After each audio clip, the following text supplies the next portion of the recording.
going on, guys? We're going to try a different camera angle approach this time around. You're obviously on a tripod, seeing how you can, if I squat down just a little bit, you can see my t-shirt, but figured since you guys haven't seen any wrenching videos in a while, and I haven't done anything in the shop in a while, I figured that I might as well go ahead and throw one of my rigs back together for you. Now this is going to be the super fast way because everything's already sitting here and done. It's not really anything to build. What this is my, you guys just watched it. It was the resurrection of the XJ, the blue XJ, but only in the video it didn't have these wheels and tires on it. It had the Venom Creeper wheels with the 19 XL TSL Swampers. But I've changed it up to a set of RC 4-wheel drive 19 B-locks with siped Mickey Thompson Baja Claw TTC 19s. They are the non-super sticky compound, which doesn't matter to me because when you sipe them, it sticks just as good. It's basically just running a high-tech 645 servo with an Energy clamping horn, metal linked upper and lower. It's 4 lengths front and rear, which what gives it that crazy articulation that you saw in the video. But basically what we're going to be doing is we're going to be putting this entire truck back together. Now in the video it had a 35 turn. I've since put that in a different rig because I was using it for testing. So we're going to use just a standard, this is a brand new Tamiya 27 turn silver can motor and a locked axial SCX-10 transmission, the older style that doesn't have the pin through design. And so what I did is I took the, I don't know if you guys can see, probably not, but I took the pin through style grub screw and just took a Dremel and cut it off to where it'll screw down in there. It'll screw just enough to where it'll hit the lock and it won't go any further. So first things first, we're gonna get the transmission mounted in, which I've got all the hardware and tools and everything laying around, and that would be the battery for one of my other rigs being done. So now that's done, that's out of the way. One of the most useful tools in the world right here, and I highly recommend buying one, is the lithium powered Black & Decker. It's got a very bright blue LED. Of course, it's very similar to the pivot driver I had, except this one you're fixed holding it like a pistol. So you can imagine yourself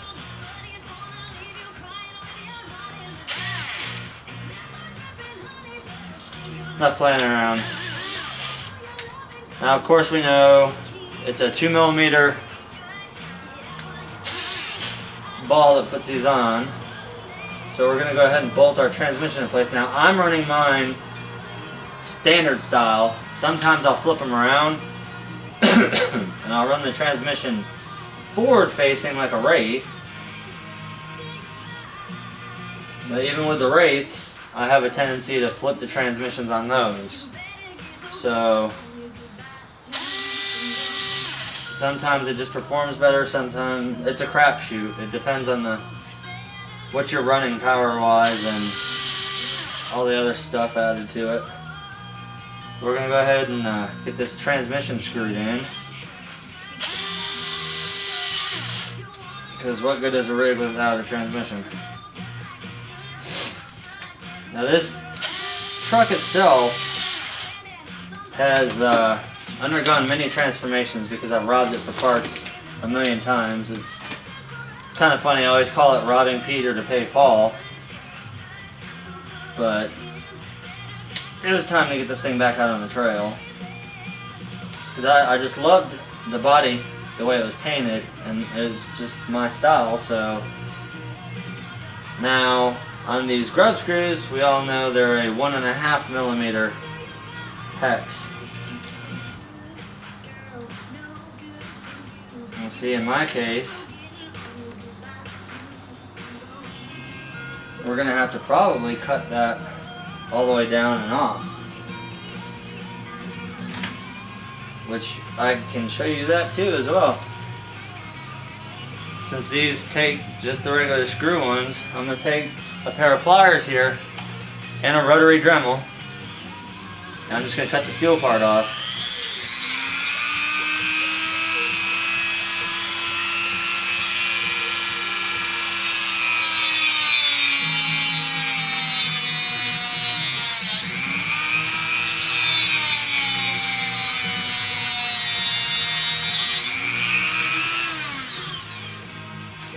So that's one done, which is now just a solid grub screw. Usually I'll take and crank down these bits, or these grub screws with my drill driver. But this time around, and that's awesome, I done dropped one. Oh well, that's why you got two. Needs to be done anyways, and I've got another spare one laying around here. Oh, it's much larger though. So we're going to be searching for another grub screw. But you guys will get the gist of it either way. 'Cause I don't have to go digging down there trying to find it unless I can easily see it right now, which, you know what? Hell, let's look.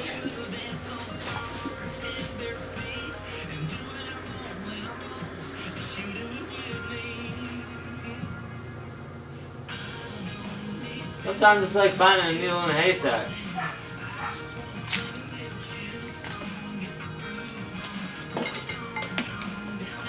All depends on which way it falls.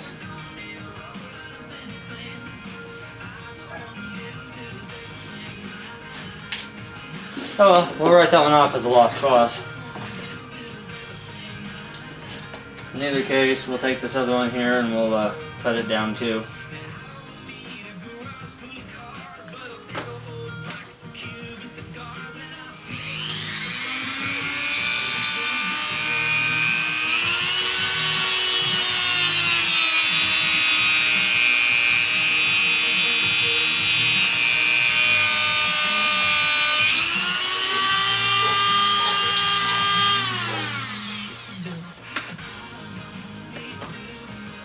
That's good enough for government work. So now we're going to take our little 1.5 millimeter hex and we're going to just obviously put our grub screw in. Alright, so it's got front wheel drive now.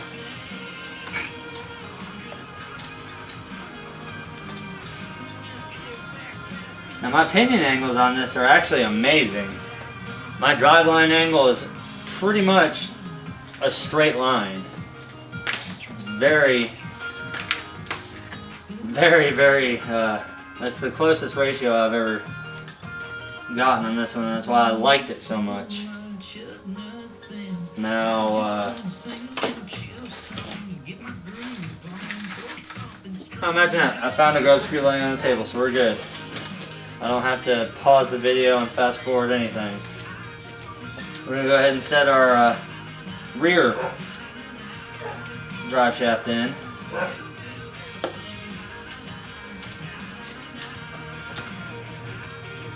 Now these shafts have been in the mud in just about anything you can think of, so they're kind of a little stiff.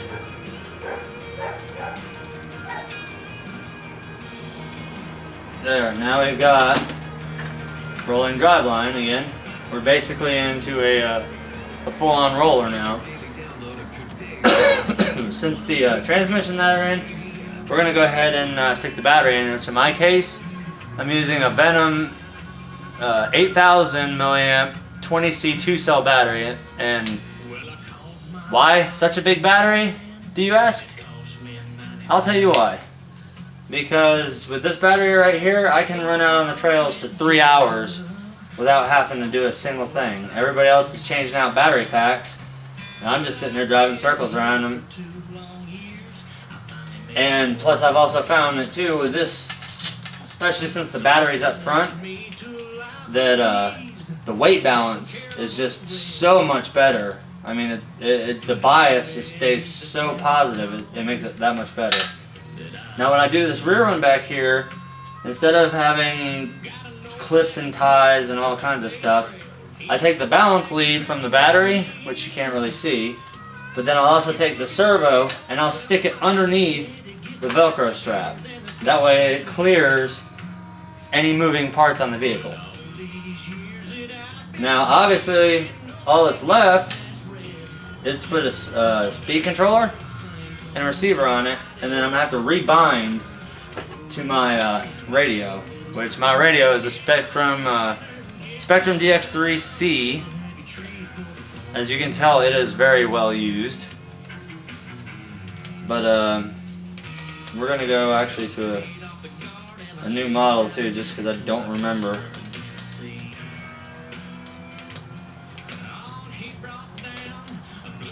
And we're going to go, since I don't remember which controller or receiver went to it, I think I actually swapped them out and ran them in another vehicle. We're going to go ahead and set this up to bind. And yeah, probably going to catch flack for this, but for the holding my electronics down, I just use zip ties and this strange metal plate that you see that does not come stock with any vehicle. These are custom, I like to call them custom high water plates. That way I don't have to worry about waterproofing my electronics, because they sit up high enough that they're usually out of harm's way. So I find the spot that I want, and yes, I know it's overkill. This is a ridiculously large zip tie.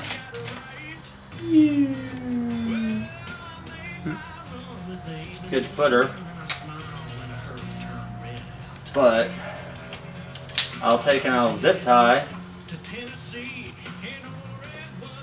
because I'm not super, you guys know by now, if you guys have followed me for a long time, you guys know I'm not fond on having zip ties and all this junk cluttering up, or having all these wiring harnesses here, there, everywhere. I'm not a big fan of that. I'm functionality over fashion, so make sure this thing is in the off position. And this AE2 I got in a trade, and this one happens to have a Traxxas high current connector. So you can see the wires are pretty much down low. And then I've got two SR300 receivers here. We're going to have to go through a trial and error, see which one works, see which one doesn't. So what we're going to do is we're just going to bench test. I'm going to hook our steering up, hook up our throttle, and then we are going to take the most crucial part, our bind plug, stick it in there,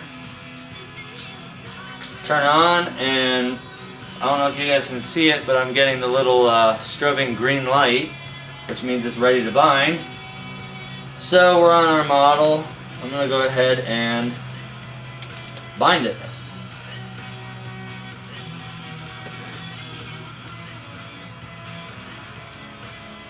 And unfortunately this one here must be the bad one, because it doesn't turn on. I've noticed sometimes though with Spectrum receivers, you gotta flip them around backwards, the leads, and the dang things turn on.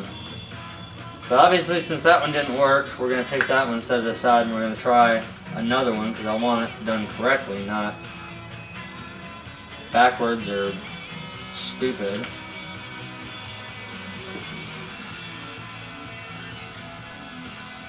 So once again, put our bind plug in, turn it back off, turn it back on, and this one's not even lighting up. So we know we've got two bad receivers. There's obviously something majorly wrong with the other one. if it'll light up and give me the bind, but then will not work after I hit the bind button, we know we've got some issues with it. Now, usually I've got about 5 or 6 of these receivers laying around, but with all the work and all the rigs that I've been putting together lately, including this one, which you guys have only seen partial of, I'm going to go ahead and yank my SR300 off of another rig that I know does work. And we're just going to swap it out. I'm going to get the Jeep going again with that.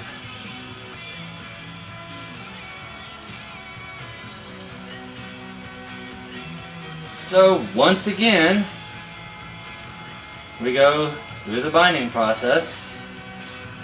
Turn it on, strobing green light, bind, and now we've got a green light. You guys can see, we got steering and we might have reverse throttle. Nope.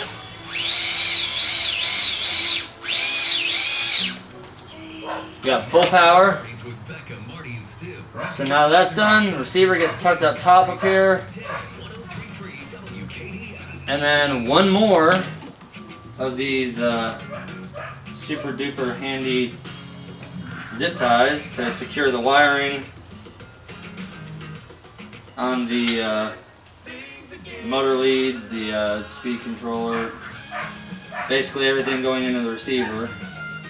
We're just going to use one zip tie to tidy all that up. And sorry for blocking the shot. It's just kind of hard to work this all one-handed without having like a remote where I can pan in and all that stuff. But I've always been a one-man operation, and it's kind of fun doing it.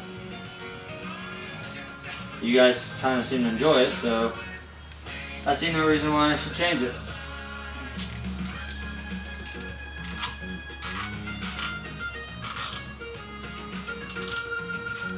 Get my receiver tied down, trimmed off. What's left? We need a body. What are we gonna do for a body? Oh, Jeep. We're gonna throw the Jeep body back on it. After we power it off, of course. Now remember, I know it's newbie rule number 1, but your radio is the first thing on, last thing off. Get the body back on. And my little tow chain that I've got, I'm gonna hook that back up to the body. And then the last step would be putting pins on it.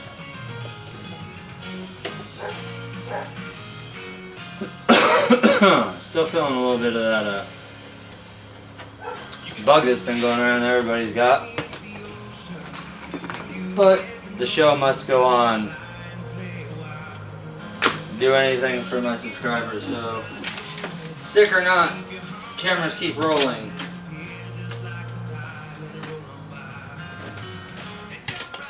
Okay, I just had a big huge pile of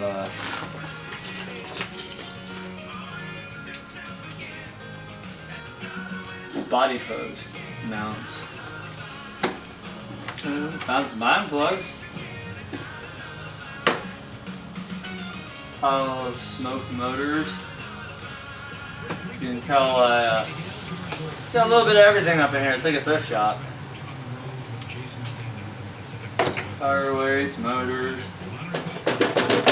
and no damn body pins. So you guys get the general idea. We just basically took something that was completely tore apart, and I know what you guys are going to say. You're going to say that if your table was clean, you'd be able to find it. Wrong. The dirtier my table is, that means that I know where everything's at. And it isn't until I start digging around trying to clean it up that I start losing it. There is a method to my madness.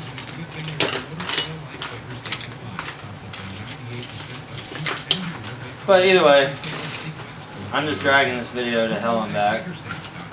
I do want to answer, there are some questions. Well, there was a question in particular, and I don't believe I handled myself correctly in answering it. It was to deal with sponsorship. I was asked, how can I be sponsored by a company when I don't show off all their products and stuff like that? Which you guys know I'm sponsored by Energy and Venom /Atomic. I've been on board with Venom for going on 2 years now. After this year, this will be my... Sai had to interrupt me. I'm going on 2 years of Venom, and this is my first year with Energy. And the reason you don't see me doing all these massive unboxings right and left of Energy things or Venom things is because I don't want to hit the proverbial mainstream where, oh, this guy must be getting everything handed to him for free so he can unbox whatever he wants. Because if that statement was said, it couldn't be any further from the truth. Every part that I buy, every rig that I have, I've either bought it with my own money, traded. I buy all my own parts. Everything is paid for out of pocket. This is my hobby. This is my passion. I love doing this. And I don't believe that I have to, I don't want to be a parts pusher, basically. Just every video I was like, oh yes, well, we have this from Energy, we have this from Energy, or just like this. I have a set of SCX-10 uni shafts. I'm not cramming parts down people's throats. I put them on my vehicle and I let the parts do the talking. They break, they break. They don't, they don't. Which, that's why I don't push parts on people, because I don't want to damage a company's reputation, let alone my own, by saying, oh yeah, this part is absolutely great, I'd recommend it to everybody, and then say there's one bad one out of a batch of 1,000, and that one person heard my voice, watched my video, and then comes back to me, oh, this thing's a piece of shit, it broke. I don't want the liability or damage the credibility of my channel or the company, because you cannot control every single aspect of all the parts. If you've ever gone on an Energy site and you've looked, there's literally thousands of parts they make, and the quality control on that has to be a freaking logistical nightmare. But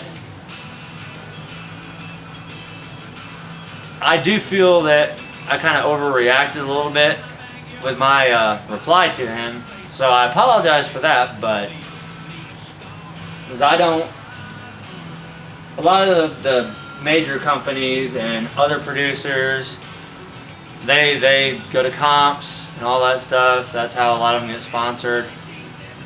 And I'm not knocking any other producers that are out there that are able to get a free ride on things, because that's great. Because you're obviously doing things to help push our hobby forward, and I give you a thumbs up for that. Whether I watch your videos or whether I don't, whether I like you or whether I hate you, it doesn't matter. We're all in this the same, because we all love RCs.